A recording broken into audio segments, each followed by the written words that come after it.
اللهم صل على سيدنا ومولانا محمد وعلى آل سيدنا ومولانا محمد وبارك وسلم وصل عليه رب اشرح لي صدري ويسر لي أمري واحلل عقدة من لساني يفقهوا قولي. اعوذ باللہ من الشیطان الرجیم. بسم اللہ الرحمن الرحیم. فما كان جواب قومه، بس نہیں تھا ان کی قوم کا جواب، ابراہیم علیہ السلام کی قوم کا، الا ان قالوا، مگر یہ کہ انہوں نے یہ کہا کہ اقتلوہ، کہ تم قتل کر دو ابراہیم علیہ السلام کو، او حرقوہ، یا اس کو زندہ جلا دو. فانجاہ اللہ من النار، پس اللہ تعالیٰ نے ان کو نجات دی آگ سے. ان فی ذلک لآیات لقوم یؤمنون، بے شک اس میں البتہ نشانیاں ہیں ان لوگوں کے لیے جو ایمان رکھتے ہیں، ایمان والوں کے لیے بہت سی نشانیاں. وقال، اور کہا ابراہیم علیہ السلام نے، انما اتخذتم، بے شک بنا لیا ہے تم نے، من دون اللہ اوثانا، اللہ کے سوا بتوں کو معبود، اور مودت بینکم فی الحیات الدنیا، تم نے یہ سب کچھ آپس کی دوستی کے لیے اور دنیا کی زندگی میں یہ کیا ہے. ثم یوم القیامہ، پھر قیامت کے دن، یکفر بعضکم ببعض، بعض تمہارے بعض کے ساتھ کفر کریں گے. ویلعن بعضکم بعضا، اور لعنت بھیجیں گے تم میں سے بعض بعض پر. ومأواکم النار، اور تمہارا ٹھکانہ دوزخ کی آگ ہوگا. وما لکم من ناصرین، اور نہیں ہوگا تمہارے لیے کوئی مددگار. فآمن لہ لوط، پس تصدیق کی ابراہیم علیہ السلام کی، ایمان لائے ابراہیم علیہ السلام پر لوط علیہ السلام. وقال، اور کہا ابراہیم علیہ السلام نے، انی مہاجر الی ربی، بے شک میں ہجرت کرنے والا ہوں اپنے پروردگار کی طرف. انہ هو العزیز الحکیم، بے شک وہ زبردست اور حکمت والا ہے. ووہبنا لہ اسحاق و یعقوب، اور ہم نے بخشا دیے ان ابراہیم علیہ السلام کو اسحاق اور یعقوب. وجعلنا فی ذریتہ النبوۃ، اور ہم نے ٹھہرا دی، ہم نے رکھ دی ہم نے ان کی اولاد میں، ان کی ذریت میں، نبوت اور والکتاب، اور کتاب. اور وآتیناہ، اور ہم نے دی ان ابراہیم علیہ السلام کو دیا، اجرہ، ان کا اجر، فی الدنیا، دنیا کی زندگی میں. وانہ فی الآخرۃ، اور بے شک وہ ابراہیم علیہ السلام آخرت میں، لمن الصالحین، نیکوں میں سے ہیں. ولوطا، اور لوط علیہ السلام کو بھی ہم نے رسول بنا کر بھیجا.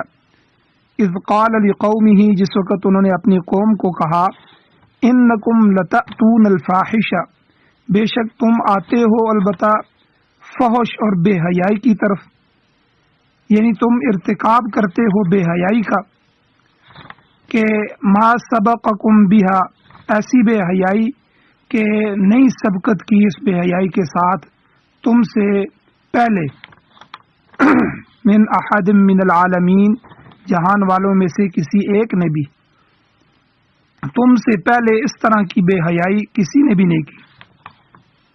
اِنکم، کیا بے شک تم، لتأتون الرجال، دوڑتے ہو مردوں کی طرف، مردوں پر شہوت رانی کے لیے دوڑتے ہو. وتقطعون السبیل، اور تم کاٹتے ہو راستہ، ڈاکے مارتے ہو. وتأتون فی نادیکم المنکر، اور تم کرتے ہو اپنی مجلسوں میں بری بات. فما کان جواب قومہ، بس نہیں تھا ان کی قوم کے پاس کوئی جواب لوط علیہ السلام کی ان باتوں کا، الا ان قالوا، مگر یہ کہ انہوں نے کہا کہ ائتنا بعذاب اللہ ان کنت من الصادقین، کہ تم لے آؤ ہمارے پاس اللہ کا عذاب اگر تم سچے ہو. قال، لوط علیہ السلام نے کہا، اے میرے پروردگار، ربی، انصرنی علی القوم المفسدین، آپ میری مدد فرمائیے اس مفسد قوم کے مقابلے میں۔ سورۃ العنکبوت جو کہ 29ویں سورت ہے قرآن مجید کی، اس کی آیت نمبر 24 سے لے کر 30 تک چند آیتیں آپ کے سامنے تلاوت ہوئی ہیں، آپ نے ان کا ترجمہ سماعت فرمایا۔ سب سے پہلے ربط آیات ہے کہ ان آیات کا پچھلی آیات کے ساتھ کیا تعلق ہے۔ ایمان اور آزمائش، یہ دو چیزیں پیچھے بیان ہوئی ہیں، تو ایمان اور آزمائش کے لزوم کے سلسلے میں پہلے اللہ تعالیٰ نے نوح علیہ السلام کا ذکر کیا کہ ان کو کس طرح مصائب اور آلام میں ڈالا گیا۔ پھر حضرت ابراہیم علیہ السلام کی تبلیغ اور ان کے امتحانات کا ذکر ہوا، اور درمیان میں قیامت کا اور کفار کے رد کا بیان ہوا۔ پھر ابراہیم علیہ السلام کی تعلیمات کو بیان کیا گیا کہ انہوں نے لوگوں کو صاف صاف کہا تھا کہ عبادت صرف اللہ کی کرو اور اسی سے ڈرو، اللہ کے سوا تم نے جتنے بھی معبود بنا رکھے ہیں یہ تمہارا افتراء ہے، تمہارا گڑھا ہوا معاملہ ہے، من گھڑت ہے، اور تم ان کی عبادت کرتے ہو مگر وہ تمہارے روزی رساں نہیں ہے، تو رزق صرف اللہ کے ہاں تلاش کرو۔ کیونکہ وسائل رزق اسی اللہ کے قبضہ قدرت میں ہے، اور فَاعْبُدُوهُ، اس اللہ کی عبادت کرو، وَاشْكُرُوا لَهُ، اس اللہ کا شکر ادا کرو، اس اللہ کی طرف ہی بالآخر تم نے لوٹ کر جانا ہے۔ تو یہ سارے معاملات پچھلی آیات کے اندر گزرے۔ اب ابراہیم علیہ السلام کو زندہ جلانے کی کوشش کی گئی اور ان پر جو آزمائشیں ہوئیں ان کو بھی اللہ نے ذکر فرمایا کہ حضرت ابراہیم علیہ السلام کی قوم آپ کے درس توحید، جو آپ نے ان کو توحید کا درس دیا، اس کا کوئی مدلل جواب نہیں دے سکی۔ اب بجائے اس کے کہ وہ دلیل سے جواب دیتی تو مدلل جواب دینے کی بجائے تشدد پر اتر آئی۔ یاد رکھیں، ہمیشہ باطل یہی ہوتا ہے کہ جب آپ باطل کے سامنے دلیل بیان کریں گے تو وہ دلیل سے جواب نہیں دے گا، وہ گولی سے جواب دینے کی کوشش کرے گا۔ آپ دیکھیں ناموس صحابہ پر ہمارے کتنے شہداء ہیں۔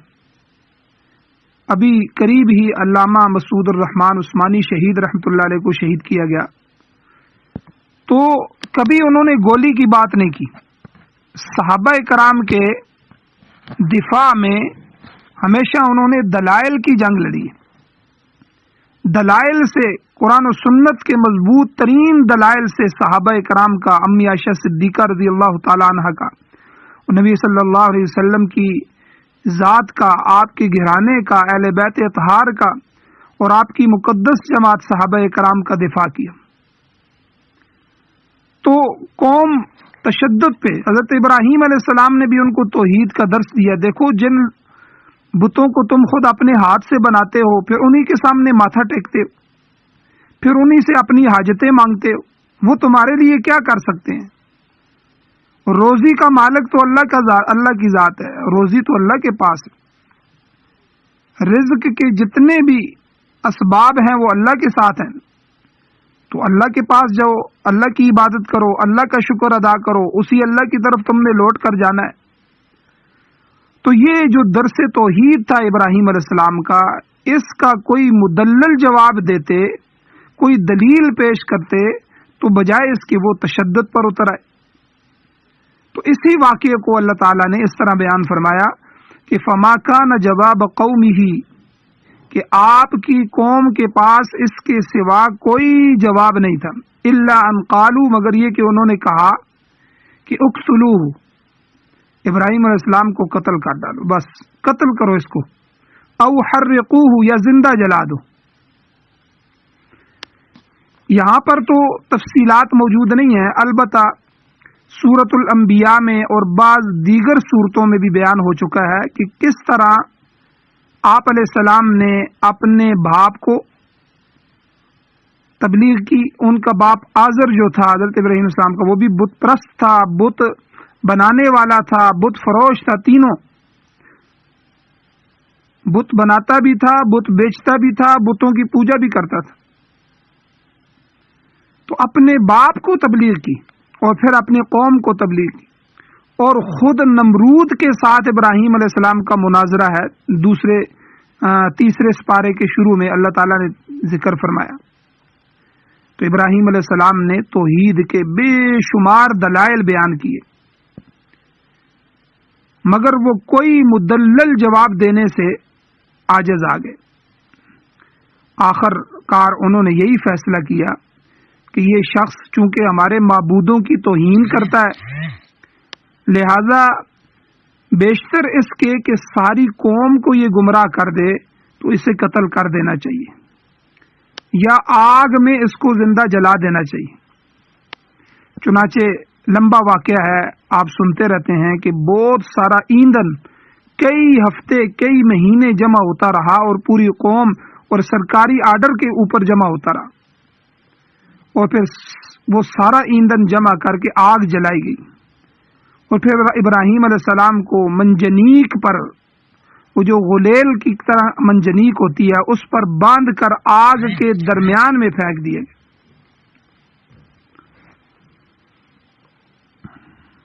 اور پرویز نے، یاد رکھیں ہمارے زمانے میں جو یہ پرویزی، چکرالوی اور یہ سر سید احمد خان کا جو نیچری، یہ جو لوگ گزرے ہیں، تو ان میں سے پرویز نے ابراہیم علیہ السلام کو بالفعل آگ میں ڈالے جانے کا انکار کیا۔ یہ لوگ معجزات کا انکار کرتے ہیں، تو اس پر وہ کوئی معقول دلیل پیش نہیں کر سکا۔ اور اس کے برخلاف سورۃ الانبیاء میں ہے کہ اللہ تعالیٰ نے واضح فرمایا، قلنا یا نار کونی بردا وسلاما علی ابراہیم، آیت نمبر 69 ہے۔ اللہ کہتے ہیں ہم نے آگ کو حکم دیا کہ ابراہیم علیہ السلام کے لیے ٹھنڈی ہو جا اور سلامتی والی بن جا، بردا وسلاما علی ابراہیم۔ ظاہر ہے کہ اس حکم کی ضرورت تبھی پڑی جب آپ کو بالفعل آگ میں ڈال دیا گیا۔ اگر ایسا نہیں ہوا تو پھر آگ کو ٹھنڈی ہو جانے کے حکم کی کیا ضرورت رہ جاتی ہے؟ اور پھر اس مقام پہ دیکھیں بھی اللہ نے فرمایا فَأَنْجَاهُ اللَّهُ مِنَ النَّارِ، اللہ نے آپ کو، ابراہیم علیہ السلام کو آگ سے بچا لیا۔ دشمنوں نے تو آپ کو آگ میں پھینک ہی دیا تھا، مگر سورۃ الانبیاء والے تکوینی حکم کے ذریعے اللہ تعالیٰ نے آپ کو بچا لی۔ چنانچہ مفسرین اکرام فرماتے ہیں کہ آگ میں پھینکے جانے کے باوجود آگ نے آپ کا ایک بال بھی نہیں جلایا، البتہ وہ رسی جل گئی تھی جس کے ساتھ آپ کو جکڑ کر، آپ کو باندھ کر آگ میں پھینکا گیا تھا۔ یہ بھی اللہ کی طرف سے کتنا بڑا معجزہ تھا کہ وہ ایکسٹرا چیزیں، اضافی چیزیں جو تھیں، وہ رسی وغیرہ وہ جل کر راکھ ہو گئی، لیکن ابراہیم علیہ السلام کی جو ہے باڈی تھی، آپ کا جو جسم تھا، اس پہ ایک بال بھی آگ نے نہیں جلایا۔ اللہ کیا فرما رہے ہیں اپنے نشانات قدرت کی طرف؟ اللہ فرماتے ہیں ان فی ذالک، بے شک اس واقعے میں، لآیات لقوم یؤمنون، ایمان والوں کے لیے نشانی ہے، ان لوگوں کے لیے جو ایمان لاتے ہیں وہ غور و فکر کریں تو بے شمار نشانیاں ہیں کہ ذرا اندازہ لگائیں کہ ابراہیم علیہ السلام نے پیغام حق پہنچانے کے سلسلے میں کس قدر تکالیف برداشت کی اور کتنی قربانیاں پیش کی، پہلے اپنے باپ سے، پھر خاندان سے، اور پھر پوری قوم کے ساتھ دشمنی مول لی، حتیٰ کہ آپ کو آگ میں پھینک دیا گیا۔ ابن سعد کی روایت میں آتا ہے کہ آپ نے 7 سال تک قید و بند کی صعوبتیں اور تکلیفیں بھی برداشت کی، مگر اللہ تعالیٰ نے ہر امتحان میں آپ کو کامیاب کیا، اور مخالفین کو اللہ نے ناکام بنایا، اور آگ نے آپ کا ایک بال تک بھی نہ جلایا۔ روایات میں آتا ہے کہ تاریخ میں اتنی بڑی آگ کبھی نہیں جلائی گئی۔ کم و پیش 3 ماہ تک، 3 مہینے تک تو آگ کے لیے ایندھن ہی جمع ہوتا رہا، اور اس ایندھن میں لکڑیاں یا دوسری جو چیزیں جلنے والی ہیں وہ ساری جمع ہوتی رہیں 3 مہینے تک، اور پھر اس آگ میں پھینکے جانے کے باوجود آپ کا ایک بال تک بھیکا نہ ہوا، ایک بال تک نہ جلا۔ تو بتائیں کیا یہ معجزہ اور نشانی نہیں ہے؟ پھر آپ نے پوری زندگی صبر اور استقلال کے ساتھ حق کی تبلیغ کی، اور آپ میں کبھی گھبراہٹ پیدا نہیں ہوئی، بلکہ ہمیشہ حسبی اللہ و نعم الوکیل کا ورد کرتے رہے، اور اس طرح ہر مشکل سے کامیاب اور کامران ہو کر نکلے۔ بلا شبہ اس میں اللہ تعالیٰ کی قدرت کی بہت بڑی نشانیاں ہیں، مگر ان لوگوں کے لیے جو ایمان کی دولت سے مالا مال ہیں، جو اللہ کے قریب ہو گئے ہیں، اللہ کو تسلیم کر چکے ہیں، رضا و تسلیم کی دولت ان کو مل چکی ہے، اگر وہ غور و فکر کرتے ہیں تو اس میں بڑی نشانی ہے۔ آگے اللہ نے شرک کی مذمت فرمائی کہ حد درجہ کی تکالیف برداشت کرنے کے باوجود ابراہیم علیہ السلام نے توحید کے اثبات اور شرک کی مذمت کا کوئی موقع ہاتھ سے نہیں جانے دیا۔ وقال انما اتخذتم من دون اللہ اوثانا، اپنی قوم سے کہنے لگے کہ تم نے اللہ کے سوا بت بنا لیے، بتوں کو معبود بنا لیا، جنہیں مختلف تصورات پر تم نے گھڑ رکھا ہے۔ بعض جنوں کے تصور پر ہیں کہ یہ جن تھے، ان کی طرز پہ آپ نے بنا لیے، بعض فرشتوں کے تصور سے، اور بعض انسانوں میں سے انبیاء اور اولیاء کے نام پر تم نے بت بنا لیے۔ تم ان کو نظر و نیاز پیش کرتے ہو اور پھر ان سے مرادیں مانگتے ہو، ان کے سامنے شرکیہ رسمیں ادا کرتے ہو، گویا تم ان کی پرستش، ان کی عبادت کرتے ہو۔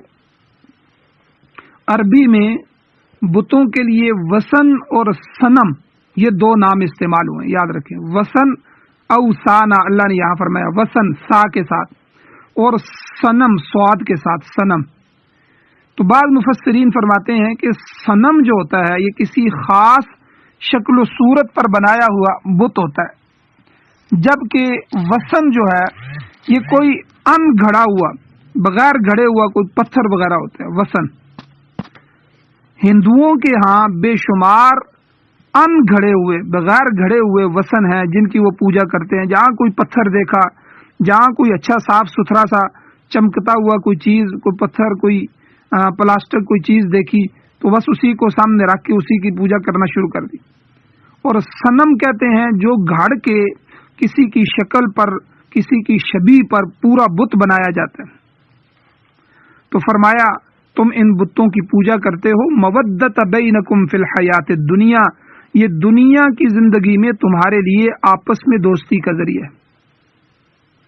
مطلب یہ کہ کسی خاص بت اور کسی قبر یا درخت کی پوجا تم میں قدر مشترک بن جاتی ہے، ایک ہی تمہارے درمیان جو ہے یہ مشترک ہے، اور پھر اسی کی بنا پر تم آپس میں پیر بھائی بن کر ایک دوسرے سے محبت کرنے لگتے ہو، ہر وقت اسی معبود کے گن گاتے ہو اور اسی پر جیتے ہو اور اسی پر مرتے ہو۔ تو بعض مفسرین یہاں فرماتے ہیں کہ مودتن کا مصدر میمی مفعول کے معنی میں جو ہے مودودتن ہے، مودودتن، مودتن مودودتن، معنی یہ ہوگا کہ تم ان معبودوں کے ساتھ محبت کرتے ہو۔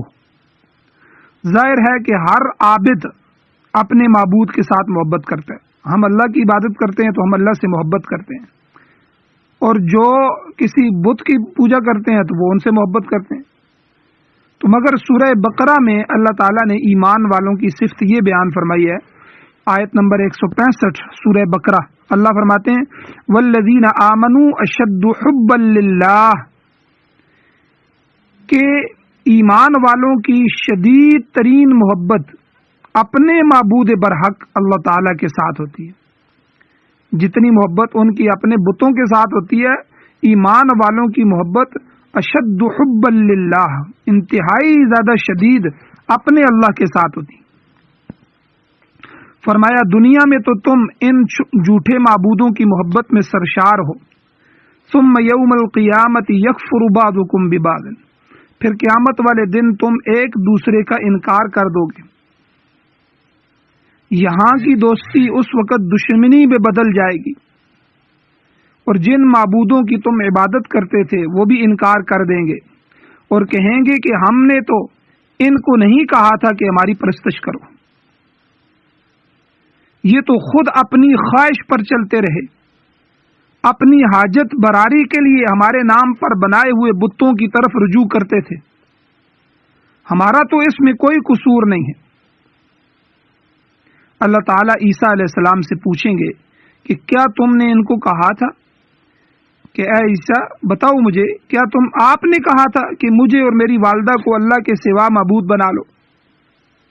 جیسا کہ سورۃ المائدہ میں موجود ہے، عیسیٰ علیہ السلام انکار کر دیں گے اور عرض کریں گے مولا کریم، میں نے تو اپنی قوم کے سامنے وہی بات کی تھی جس کا آپ نے مجھے حکم دیا تھا، ان اعبدوا اللہ ربی و ربکم، آیت نمبر 117، کہ اے اللہ میں نے کہا تھا کہ میرے اور اپنے پروردگار کی عبادت کرو اور اس کے ساتھ کسی کو شریک نہ بناؤ۔ فرمایا قیامت والے دن بتوں کی پوجا کرنے والے نہ صرف ایک دوسرے کا انکار کریں گے بلکہ وَيَلْعَنُ بَعْضُكُمْ بَعْضًا، ایک تو اللہ نے فرمایا کہ یکفر بعضکم ببعض، ایک دوسرے کا انکار کریں گے، اور دوسرا اللہ نے فرمایا کہ تم ایک دوسرے پر لعنت بھی بھیجو گے، ایک دوسرے کو برا بلا کہو گے کہ تم نے غلط راستے پر ڈال کر مروا دیا، تمہاری وجہ سے میں اس راستے پر ڈٹا رہا، مجھے تو اللہ نے ہدایت دے ہی دی تھی، میں جانے لگا تھا لیکن تم نے مجھے سمجھا بجھا کے اسی راستے پر رکھا، ایک دوسرے پر لعنت کریں گے، مگر اس وقت کا پچھتانا یہ کسی کام نہیں آئے گا۔ اللہ نے فرمایا وَمَأْوَاكُمُ النَّارُ، تمہارا ٹھکانہ دوزخ کی آگ ہوگا، جہنم ہوگا، وَمَا لَكُم مِّن نَاصِرِينَ، تمہارا کوئی بھی مددگار نہیں ہوگا، کوئی ایسا وہاں نہیں ہوگا جو تمہیں دوزخ کے عذاب سے بچا سکے، اور اس دن دنیا میں قائم کیے ہوئے غلط تعلقات وہ ٹوٹ جائیں گے، یہاں کی محبت نفرت میں بدل جائے گی اور تم ایک دوسرے کو کوستے ہوئے جہنم رسید ہوگے۔ ابراہیم علیہ السلام کی سال ہا سال کی تبلیغ کے جواب میں قوم نے آپ کی کوئی بات نہ مانی، صرف دو شخصیتوں کے ایمان لانے کا ذکر ملتا ہے، ایک آپ کی بیوی حضرت سارہ رضی اللہ تعالی عنہا تھی جو آپ کی چچا زاد بہن بھی تھی، اور دوسرے آپ کے بھتیجے لوط علیہ السلام تھے۔ بعض حضرات کہتے ہیں، بعض مفسرین جیسے کہ کشاف وغیرہ نے جلد نمبر 3 صفحہ 451 میں لکھا ہے کہ لوط علیہ السلام آپ کے بھانجے تھے، مگر صحیح بات یہی ہے کہ تفسیر نصفی جلد 3 صفحہ 255 پہ بھی لکھا ہے، دوسرے مفسرین نے بھی لکھا ہے کہ لوط علیہ السلام ابراہیم علیہ السلام کے حقیقی بھتیجے تھے، بھانجے نہیں تھے، بھتیجے تھے، اور آپ کا جو نسب ہے، نسب نامہ، وہ لوط ابن حاران ابن آزر ہے۔ لوط علیہ السلام بچپن میں ہی ابراہیم علیہ السلام پر ایمان لے آئے تھے، چنانچہ اللہ تعالیٰ نے یہاں یہ فرمایا کہ فآمن لہ لوط، کہ باقی تو ساری قوم نے انکار کر دیا مگر لوط علیہ السلام نے ابراہیم علیہ السلام کی تصدیق کی، اور پھر جب آپ نے بابل شہر سے ہجرت کی تو لوط علیہ السلام بھی آپ کے ہمراہ تھے، اور راستے میں ہی اللہ تعالیٰ نے ان کو نبوت سے سرفراز فرما دیا، اور شرق اردن والے جو ہیں، جو اردن کے مشرق کی طرف رہنے والے لوگ تھے، شرق اردن، ان کی طرف اللہ تعالیٰ نے لوط علیہ السلام کو تبلیغ پر مامور کیا، حکم دیا کہ وہاں جائیں اور ان کو تبلیغ کریں۔ تو اللہ تعالیٰ نے فرمایا کہ لوط علیہ السلام نے فآمن لہ لوط علیہ السلام نے ابراہیم علیہ السلام کی تصدیق کی. وقال اور ابراہیم علیہ السلام نے کہا انی مہاجر الی ربی کہ میں تو اپنے پروردگار کی طرف ہجرت کرنے والا ہوں.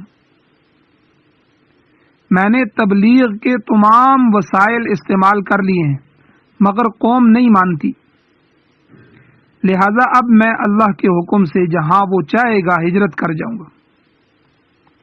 چنانچہ آپ اپنی بیوی سارا اور بھتیجے لوط علیہ السلام کے ہمراہ بابل سے مصر اور پھر شام اور فلسطین پہنچے. پہلے بابل تو اس میں حضرت ابراہیم علیہ السلام اور ان کی بیوی سارا اور بھتیجے لوط علیہ السلام یہ تینوں تھے. تو پہلے بابل سے مصر گئے اور پھر مصر سے شام اور فلسطین وہاں پہنچے. وہیں پر آپ کو خانہ کعبہ کی تعمیر کا حکم ہوا جس کی آپ نے تعمیل کی، اور وہیں پر یروشلم جو یہودیوں کی بستی ہے، یروشلم سے کچھ فاصلے پر بستی الخلیل ہے. الخلیل ابھی بھی آپ اگر بیت المقدس جائیں شام اور فلسطین میں تو یروشلم سے کچھ فاصلے پر یہ الخلیل بستی میں آپ علیہ السلام کی قبر ہے. تو فرمایا میں اپنے رب کے حکم سے ہجرت کر رہا ہوں. انی مہاجر الی ربی میں اپنے رب کی طرف ہجرت کرنے والا. انہ هو العزیز الحکیم بے شک وہ اللہ تعالی زبردست اور کمال قدرت کا مالک ہے اور حکمت والا ہے. اس کا کوئی حکم حکمت سے خالی نہیں ہوتا، لہذا میں اسی کے حکم سے ہجرت کر رہا ہوں. بعد کے واقعات سے پتہ چلتا ہے کہ ہجرت میں اللہ تعالیٰ کی بہت بڑی حکمت کار فرما تھی کہ آپ نے شام اور فلسطین کو اپنا مستقر ٹھہرایا، اور پھر عرصہ دراز کے بعد اللہ تعالیٰ نے آپ کو اولاد سے بھی نوازا. پہلے اللہ نے حضرت ہاجرہ رضی اللہ تعالی عنہ کے بطن سے اسماعیل علیہ السلام پیدا کیے، اور جیسا کہ اس مقام پر ذکر ہے بعد میں حضرت سارہ رضی اللہ تعالی عنہ کو بھی اللہ نے اولاد عطا فرما دی. تو اللہ نے 100 سال کی عمر میں حضرت ابراہیم علیہ السلام کی اولاد کی خواہش کو پورا فرمایا. ارشاد ہوتا ہے، اللہ فرماتے ہیں وَوَهَبْنَا لَهُ إِسْحَاقَ وَيَعْقُوبَ کہ ہم نے ابراہیم علیہ السلام کو اسحاق جیسا بیٹا اور یعقوب جیسا پوتا عطا فرمایا. ابراہیم علیہ السلام نے 200 سال کی عمر پائی، اور آپ کی زندگی میں ہی اللہ تعالیٰ نے اسحاق علیہ السلام کو یعقوب علیہ السلام بھی عطا فرما دی، اور پھر دونوں کو اللہ تعالیٰ نے نبی بھی بنایا. اسی کو آگے اللہ نے فرمایا وَجَعَلْنَا فِي ذُرِّيَّتِهِ النُّبُوَّةَ وَالْكِتَابَ کہ ابراہیم علیہ السلام کی اولاد میں ہم نے نبوت اور کتاب رکھ دی. اور آپ کے بعد دنیا میں جتنے بھی نبی آئے، ہمارے نبی حضور نبی آخر الزمان حضور نبی کریم صلی اللہ علیہ وسلم سمیت سب کے سب ابراہیم علیہ السلام کی اولاد میں سے تھے. تو اللہ نے فرمایا وَجَعَلْنَا فِي ذُرِّيَّتِهِ النُّبُوَّةَ وَالْكِتَابَ نبوت اور کتاب ہم نے ابراہیم علیہ السلام کی ذریت میں اولاد میں رکھ دی. وَآتَيْنَاهُ أَجْرَهُ فِي الدُّنْيَا کہ ہم نے ابراہیم علیہ السلام کو ان کا جو صلہ تھا، ان کا جو اجر تھا دنیا میں بھی دیا، دنیا میں بھی آپ کو عزت اور اکرام دیا، آپ کی اولاد کو نبوت اور رسالت عطا کی اور کتاب عطا کی، اور آپ کو ابو الانبیاء بنا دیا، اور آپ کو دنیا کی امامت ہم نے عطا فرمائی، اور آپ کی ملت کو ملت ابراہیمی کو ہم نے جاری فرما دیا، اور پھر دوسری امتوں کو بھی ہم نے حکم دیا فَاتَّبِعُوا مِلَّةَ إِبْرَاهِيمَ حَنِيفًا سورہ آل عمران کی آیت نمبر 95 یعنی ملت ابراہیمی کی پیروی کرو. تو یہ وہ صلے، یہ وہ اجر تھے جو اللہ نے دنیا میں عطا فرمائے. تو یہ تو دنیا کے انعامات تھے. آگے اللہ نے فرمایا وَإِنَّهُ فِي الْآخِرَةِ لَمِنَ الصَّالِحِينَ اور بے شک آپ آخرت میں بھی صالحین میں سے ہیں، نیکوکاروں میں سے ہیں. دنیا میں بھی اللہ تعالیٰ نے مال، اولاد، عزت، نیک نامی عطا فرمائی، اور اولاد کو اللہ نے حکومتیں عطا فرمائیں، اولاد کو اللہ نے نبوت، رسالت اور کتابیں عطا فرمائیں، اور آخرت میں بھی آپ یقیناً اعلیٰ درجے میں پر فائز ہوں گے۔ آپ اللہ کے خلیل بنیں اور اللہ کے مقرب ہیں، یہ اللہ نے ابراہیم علیہ السلام کے ایمان کے ساتھ جو ابتلا اور آزمائش تھی اس کا اللہ نے اجمالی طور پر ذکر فرما دیا۔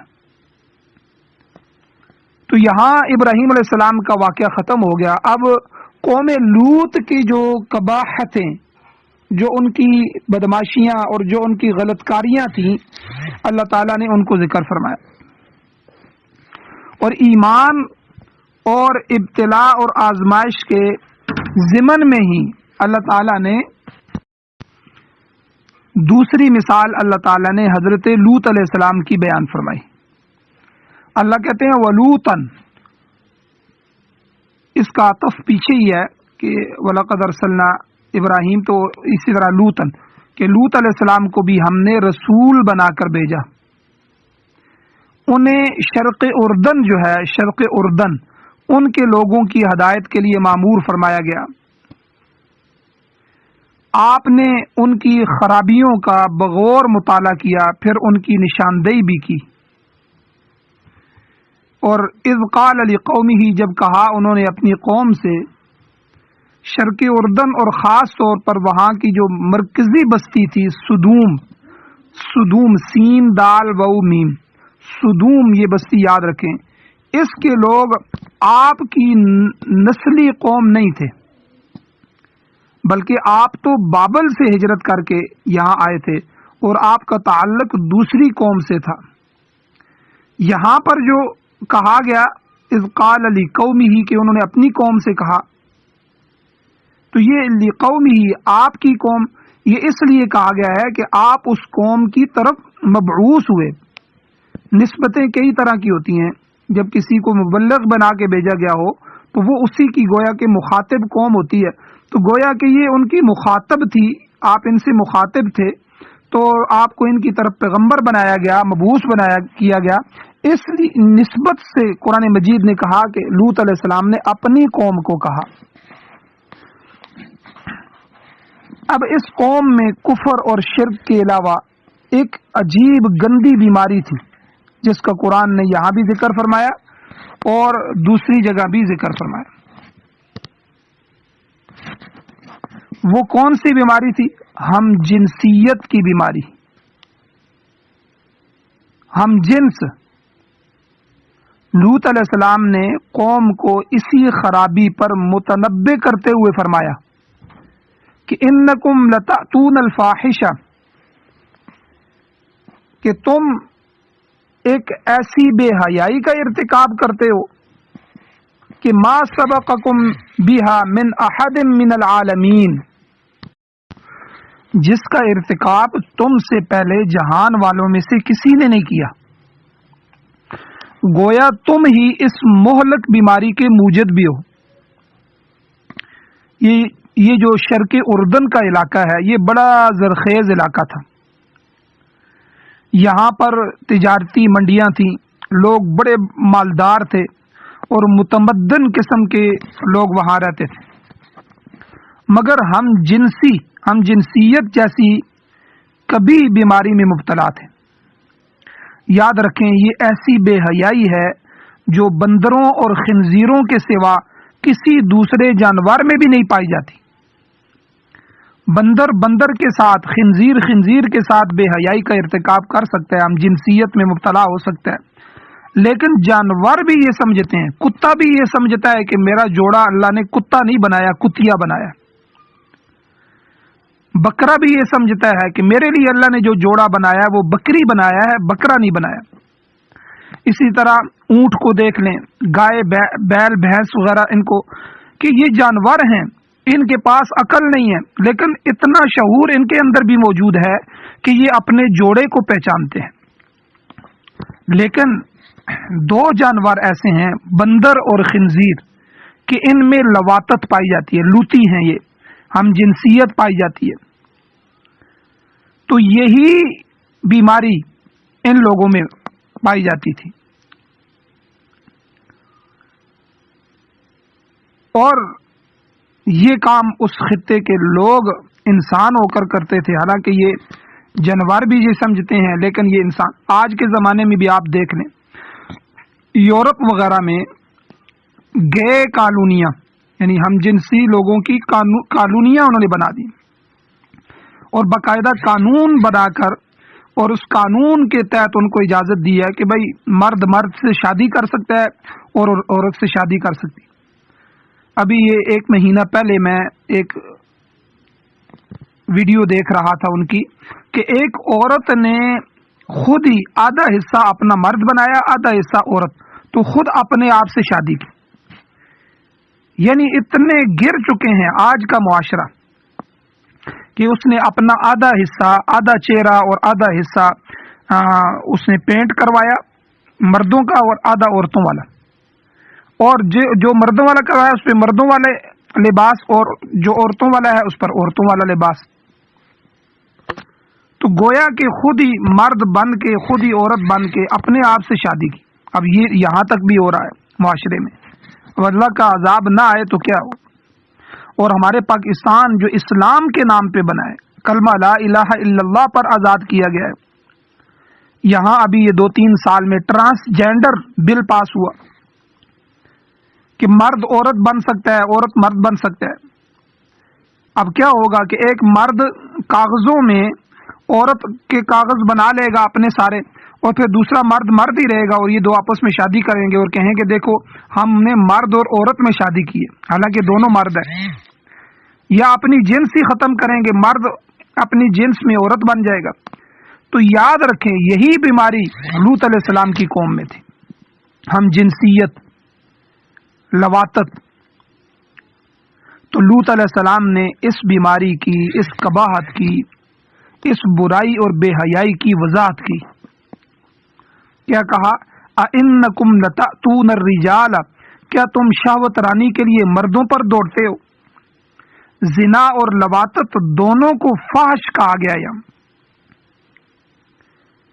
مگر لواطت جو ہے یہ زنا سے بھی زیادہ جرم ہے، کیونکہ یہ فعل خلاف وضع فطرتی ہے، یعنی فطرت کے خلاف ہے۔ فرمایا ایک تو تم مردوں سے ہم جنسی کرتے ہو، اور دوسرا برا کام کیا کرتے ہو کہ وَتَقْطَعُونَ السَّبِيلَ، کہ تم راہ کاٹتے ہو، یعنی راستے پر چلتے ہوئے لوگوں پر ڈاکے ڈالتے ہو، ان کا مال و اسباب لوٹ لیتے ہو۔ ایک مفہوم تو راہ کاٹنے کا یہ کہ وہ ڈاکو بھی تھے، اور راہ کاٹنے کا دوسرا مفہوم یہ بھی ہو سکتا ہے کہ تم نسل انسانی کی راہ کو کاٹتے ہو۔ نسل انسانی کی بقا کے لیے اللہ نے مرد اور عورت کا جوڑا بنایا۔ سب سے پہلا جوڑا حضرت آدم علیہ السلام اور حضرت اماں حوا کا بنایا، پھر اس سے اللہ نے نسل کو چلایا پوری دنیا کو۔ تو اللہ نے فرمایا کہ ان کی نسل انسانی کی بقا جو مرد و عورت پر رکھی گئی ہے، اس جوڑے پر رکھی گئی ہے، مگر تم عورتوں کو چھوڑ کر مردوں سے التفات کرتے ہو، مردوں کی طرف متوجہ ہوتے ہو، اور اس طرح فطرتی طریقے کو چھوڑ کر نسل انسانی کو منقطع کرنے کی کوشش کرتے ہوئے غیر فطرتی راستے کو اختیار کرتے ہو۔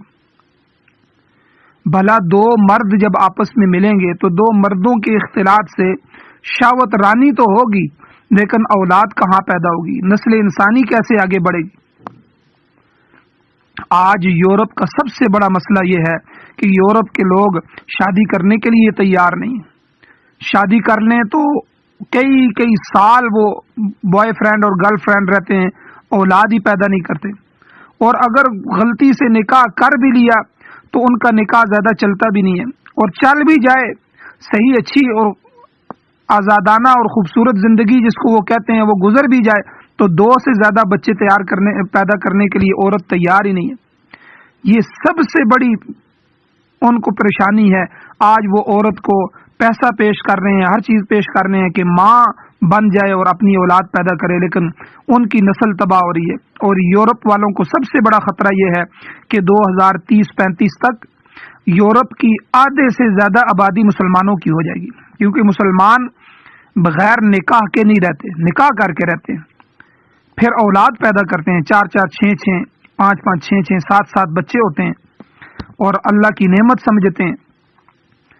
تو آج یورپ کو انہی بیماریوں اور انہی بے حیائیوں کی وجہ سے جس طوفان کا سامنا ہے وہ سب سے بڑا طوفان یہ ہے کہ ان کی نسل ختم ہو رہی ہے.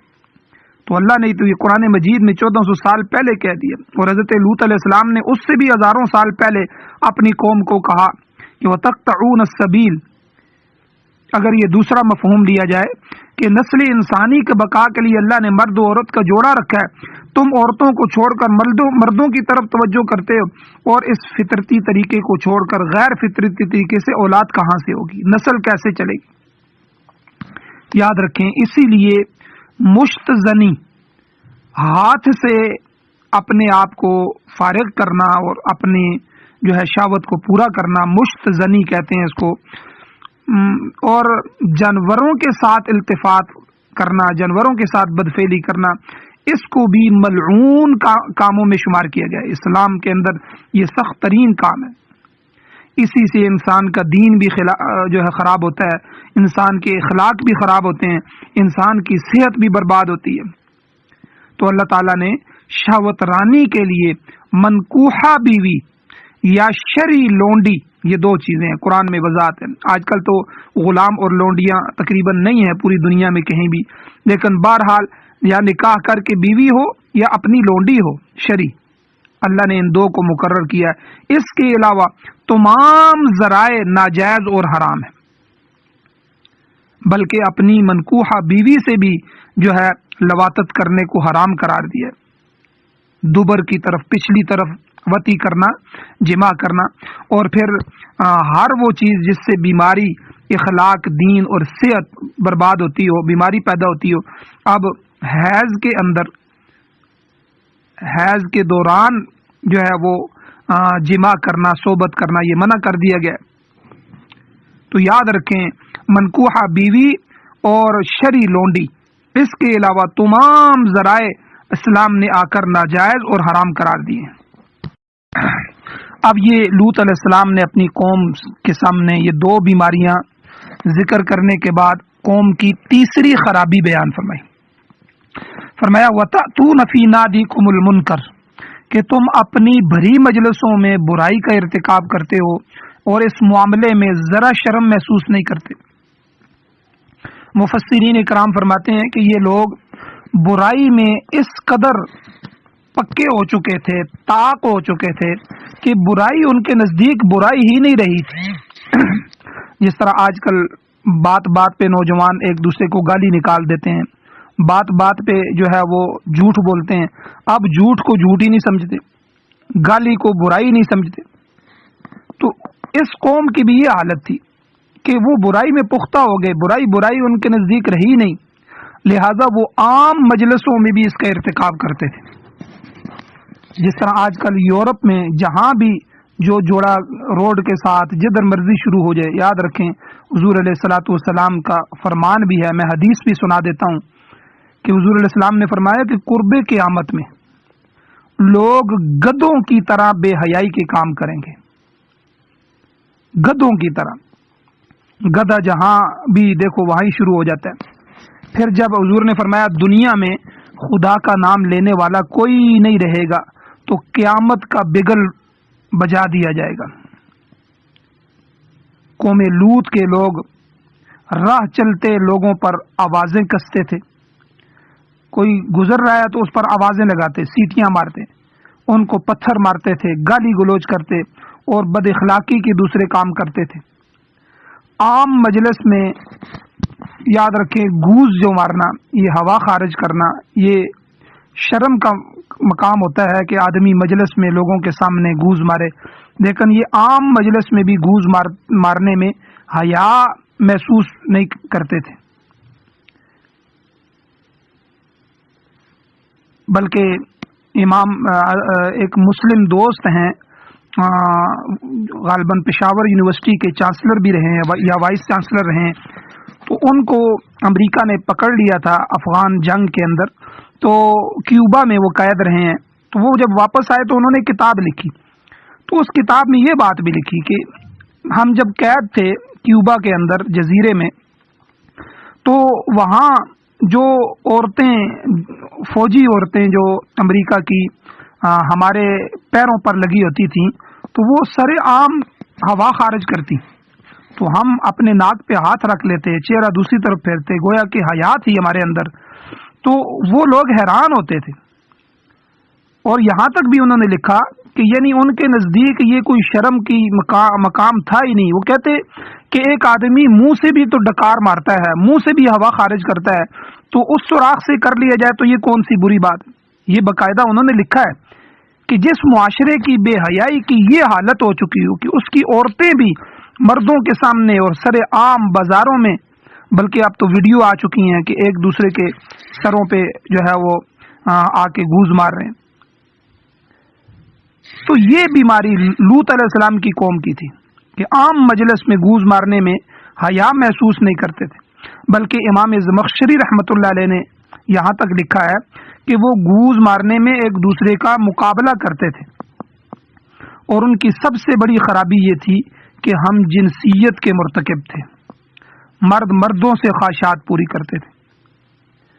اب جب لوط علیہ السلام نے قوم کو ان برے کاموں کا، ان فحش کاموں کا ذکر کر کے ان سے منع کیا، ان قبیح کاموں سے منع کرنے کا حکم دیا، تو اللہ نے فرمایا آگے قوم نے کیا کہا، فما کان جواب قومی، تو قوم کے پاس اس کا کوئی جواب نہیں تھا سوائے اس کے الا ان قالوا ائتنا بعذاب اللہ، بس ایک ہی جواب تھا کہ ہم پر اللہ کا عذاب لے آؤ ان کنت من الصادقین، اگر تم سچے ہو۔ یعنی اے لوط، آپ ہمیں عذاب الہی سے ہر وقت ڈراتے رہتے ہیں، ہر وقت آپ ہمیں دھمکاتے رہتے ہیں، اللہ کا عذاب آ جائے گا، اللہ تمہیں غرق کر دے گا، اللہ تمہیں مار دے گا۔ اگر تیرے پاس کوئی ایسا عذاب ہے تو لا کر ہم پر وارد کر دے، لے آ، ہم تیری بات کو مان کر یہ برائیاں چھوڑنے کے لیے تیار نہیں ہیں۔ سورۃ الاعراف میں قوم کا یہ بیان بھی آیا ہے کہ انہوں نے آپس میں فیصلہ کیا، اور فیصلہ کرنے کے بعد کہا اخرجوہم من قریتکم انہم اناس یتطہرون۔ سورۃ الاعراف کی آیت نمبر 82 ہے کہ انہوں نے کیا کہا کہ لوط علیہ السلام کو اپنی بستی سے نکال دو، اخرجوہم، ان لوگوں کو، من قریتکم، اپنی بستی سے نکالو جی، انہم اناس یتطہرون، یہ بڑا پاک باز بنا پھرتا ہے اور ہم کو پلیت کہتا ہے، یہ تو بڑے پاک باز قسم کے لوگ ہیں جی، ان کو یہاں سے نکالو، نہ یہ ہماری بستی میں رہے گا اور نہ ہمیں کسی کام سے روکے ٹوکے گا۔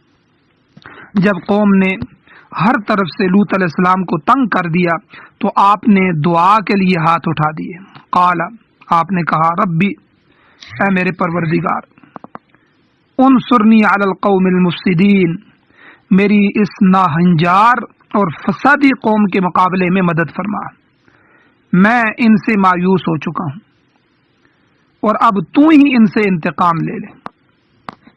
تو بہرحال پھر کیا ہوا، پھر اس کا آگے تذکرہ اگلی آیات میں آ رہا ہے۔